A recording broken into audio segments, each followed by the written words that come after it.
Le Seigneur soit avec vous. Ce deuxième dimanche de Carême nous montre Jésus transfiguré devant quelques apôtres. Les trois témoins de cet événement, à savoir Pierre, Jacques et Jean, sont unanimes. L'extraordinaire s'est produit sous leurs yeux. Ce n'est donc pas une hallucination. Non. Jésus, reconnaissons-le, est un champion pédagogue. Depuis un certain temps, il explique à ses apôtres qu'il va ressusciter d'entre les morts, mais leur cœur reste fermé. Ils comprennent bien sûr la plus grande partie de ses messages, mais ils n'arrivent pas à décoder celui de sa résurrection. Dans cet événement éblouissant de la transfiguration, qui s'est passé en quelques minutes, Jésus leur fait toucher du doigt ce qu'est le mystère de la résurrection. En leur permettant de voir Élie et Moïse, il atteste qu'ils sont vivants, même s'il y a des siècles que ces derniers étaient morts dans leur chair.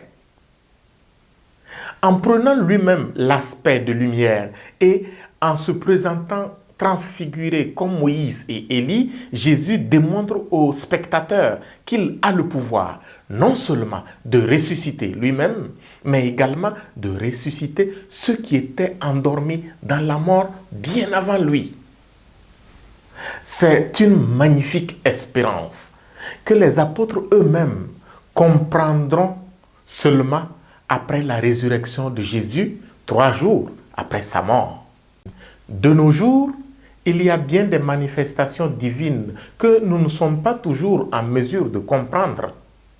Des mystiques nous racontent ce qu'ils ont vu. Des personnes ayant frôlé la mort nous racontent ce qu'elles ont vu, etc. Mais la tentation est souvent grande de ne pas y croire. Pourtant, il se peut que Dieu permette cela, comme à la transfiguration de Jésus devant Pierre, Jacques et Jean, pour nous maintenir en sa présence. Devant ces mystères par lesquels Dieu continue de nous parler, nous devons adopter l'attitude de Pierre, Jacques et Jean, c'est-à-dire garder un silence de méditation tout en demandant au Seigneur de nous donner la confirmation comme il l'a fait lui-même à Pâques.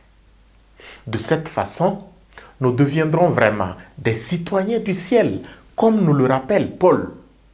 Et nous verrons la face du Seigneur, comme le souhaite le psalmiste.